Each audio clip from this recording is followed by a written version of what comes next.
Warga Dieng Kulon, Kecamatan Batur, Banjarnegara sangat kehilangan dengan dibawanya Mbah Panani ke Indramayu pada Rabu 12 April 2017 malam. Mbah Panani sudah sekitar 20 tahun bertapa di desa tersebut.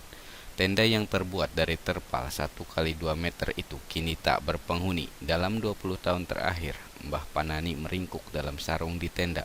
Uripah, orang yang rumahnya di belakang tenda Mbah Panani, tidak bersedia menjelaskan peristiwa malam penjemputan itu. Dia pun mengatakan tidak mengetahui siapa yang menjemput Mbah Panani. "Saya nggak tahu siapa," ucapnya singkat sambil berlalu. Selama ini Uripah yang memberi makan dan minum Mbah Panani. Dia meneruskan kebiasaan almarhum orang tuanya yang mengurus Mbah Panani. Hal yang sama juga diungkap oleh Surip, bahwa tak ada warga satupun tahu kalau Mbah Panani dibawa. Saat itu Mbah Panani dibawa pada pukul 11 malam waktu Indonesia Barat. Rumah Surip juga dekat dengan tenda pertapaan Mbah Panani di Jalan Dieng Kulon. Esok harinya warga tahu dari cerita Uripah. Malam itu Uripah mendengar drum yang di depan tenda Mbah Panani jatuh. Setelah itu terdengar pula suara Mbah Panani seperti meronta. Uripah kemudian keluar menanyakan akan dibawa kemana Mbah Panani. Tapi saat itu Mbah Panani sudah berada di dalam mobil. Menurut Surip, banyak yang janggal dari dibawanya Mbah Panani. Warga pun heran mengapa penjemputan Mbah Panani dilakukan pada malam hari.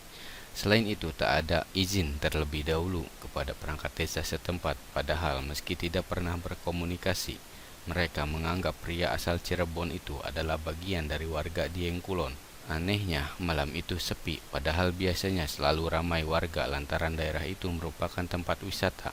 Namun tak disangka kejadian itu terekam oleh CCTV Bang Surya Yuda yang berjarak 10 meter dari lokasi Mbah Panani bertapa. Beberapa warga termasuk Surip kemudian melihat CCTV tersebut.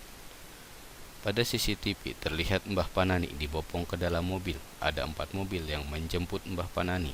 Tapi Surip tidak terlalu memperhatikan berapa orang yang menjemput Mbah Panani. Kalau dilihat dari cara bawanya, dia bisa dibilang kriminal, ujar Surip. Kata dia, warga hanya ingin kepastian dibawanya pergi Mbah Panani, apakah masa bertapa di Dieng habis atau bakal balik lagi. Tapi kepastian itu tidak didapatkan lantaran dibawa secara diam-diam. Lebih lanjut, kalau yang menjemput keluarga, seharusnya sebelum membawa Mbah Panani ada silaturahmi dengan warga Dieng, khususnya dengan keluarga Uripah yang selama ini mengurus. Tapi pada kenyataannya, hal itu tidak dilakukan. Warga Dieng Kulon khawatir Mbah Panani dimanfaatkan kelebihannya oleh sekelompok orang. Sebab sedari dulu Mbah Panani kerap kali dikunjungi oleh orang-orang dari berbagai daerah. Banyak orang mengakui Mbah Panani mempunyai kelebihan meski di luar nalar, tapi yang terlihat jelas adalah selama puluhan tahun dia tinggal di tenda cuma bersarung tipis kuat menahan dinginnya cuaca Dieng. Menurut Surip, bila orang biasa semalam saja pasti tidak akan tahan. Selain itu, hanya rambutnya yang tumbuh memanjang, sedangkan kuku, kumis dan jenggot tidak memanjang. Kalau hujan deras, tenda Mbah Panani tidak pernah kemasukan air, padahal jalanan depan tendanya tergenang. Warga juga tak mencium bau kotoran atau aroma tidak sedap lainnya. Umumnya, sekian lama tinggal, bau menyengat akibat kotoran. Tempat yang lembab atau badan akan tercium bau menyengat. Jika manusia biasa ketika makan dan minum akan mengeluarkan kotoran, tapi saat Surip dan warga lain membersihkan tenda, setelah Mbah Panani dibawa tak terlihat ada kotoran di dalamnya.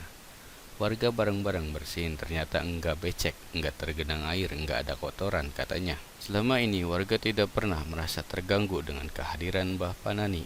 Prinsip warga setempat, jika orang tidak mengganggu, mereka pun tidak akan mengusik. Terlebih Mbah Panani sebelumnya sudah dikenal petapa. Sebelum di tenda depan rumah warga, dia selama 2 tahun bertapa di bawah jembatan yang berjarak 500 meter dari tenda sekarang. Dari jembatan ke depan rumah Uripah, kata Surip, Mbah Panani jalan jongkok. Saat itu dia hanya bersarung, kemudian berhenti di depan rumah Uripah. Lalu orang tua Uripah memberikan plastik untuk melindunginya dari panas dan hujan.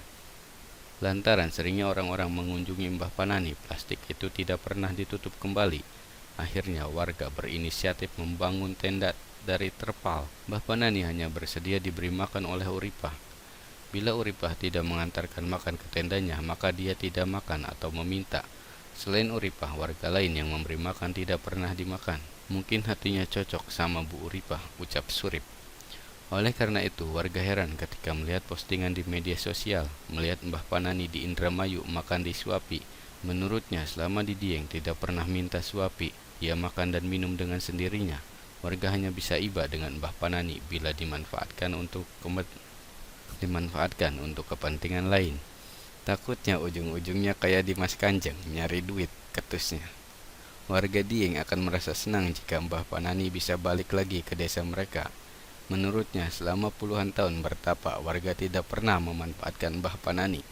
Dia yakin Uripah dan keluarganya pun tidak melakukan hal itu. Surip meyakinkan bahwa keluarga Uripah orang yang mampu secara ekonomi. Meski sering banyak orang yang datang membawa makanan, minuman, dan sarung, Uripah akan membagi-bagikan ke warga. Hal itu atas permintaan Mbah Panani. Meski telah pergi, namun masih ada orang yang datang ke tenda Mbah Panani. Bahkan mereka tidak percaya walau telah diberitahu sebelum masuk ke tenda tersebut. Warga berharap Mbah Panani sehat di tempat barunya.